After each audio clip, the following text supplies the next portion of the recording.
আমরা ৭১ দেখেছি, ৯০ দেখেছি, ২৪। এই ৯০ সালে স্বৈরাচার পতন, স্বৈরাচার এরশাদের পতন কীভাবে হয়, আমাদের দেশনেত্রী বেগম খালেদা জিয়া কীভাবে দীর্ঘ ৮-১০ বছর আন্দোলন করছেন গণতন্ত্রের জন্য। তিনি তখন আপোষহীন নেত্রী ছিলেন, কোনো আপোষ করে নাই। এই খুনি হাসিনা তখন ৮৬ সালে তখন বলেছিলেন এই ৮৬ নির্বাচনে যারা যাবে তারা বেঈমান। এই খুনি হাসিনা তখন বেঈমান ছিলেন, তার সাথে এরশাদের সাথে ৮৬ নির্বাচনে গেছে। আমাদের ম্যাডাম খালেদা জিয়া কখনো যায় নাই, আপোষহীন নেত্রী। আবার দেখেছি ২০২৪ কীভাবে খুনি হাসিনারে পতন ঘটায় ছাত্র জনতা, আমাদের ছাত্রদল, যুবদল, স্বেচ্ছাসেবক দল এবং ছাত্র জনতারা। তিনি এই ক্ষমতা করেছিলেন ৪১ সাল পর্যন্ত থাকবেন। আল্লাহর মায়ের দুনিয়ার ভাই ৪১ সাল পর থাকে নাই। ১৮ সালে দিনের ভোট রাত্রে কাইরা লয়ে গেছে।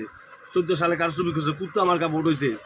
তখন কুত্তা কেন্দ্রে কেন্দ্রে কুত্তা শুয়ে পড়ছিল, সেই কুত্তা গিয়া কেন্দ্রে ভোট দিছে, ভুতুরে ভোট দিছে, মরা মানুষের ভোট হয়ে গেছে গা।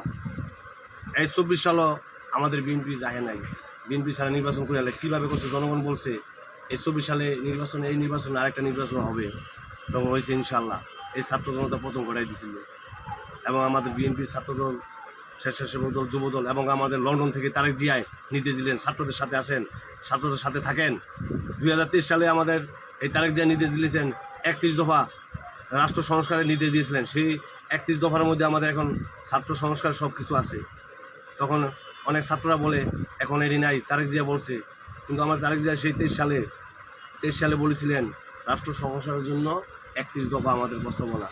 আর আমাদের সেই ৮২ সালে এবং ৮৫ সালে আমাদের সে যখন ক্ষমতা ছিলেন তখন আমাদের ছিল ১৯ দফা মূলনীতি, বিএনপির মূলনীতি। ১৯ দফা মূলনীতি বিএনপির রাজনীতি। এই ১৯ দফা আমাদের আছে, শহীদ জিয়া রহমান দিয়েছিলেন। আর তারেক জিয়া দিয়েছে ৩১ দফা রাষ্ট্র সংস্কারের জন্য। ইনশাল্লাহ খোদা হাফেজ, বাংলাদেশ জিন্দাবাদ, শহীদ জিয়া অমর হোক, খালেদা জিয়া জিন্দাবাদ, তারেক জিয়া জিন্দাবাদ।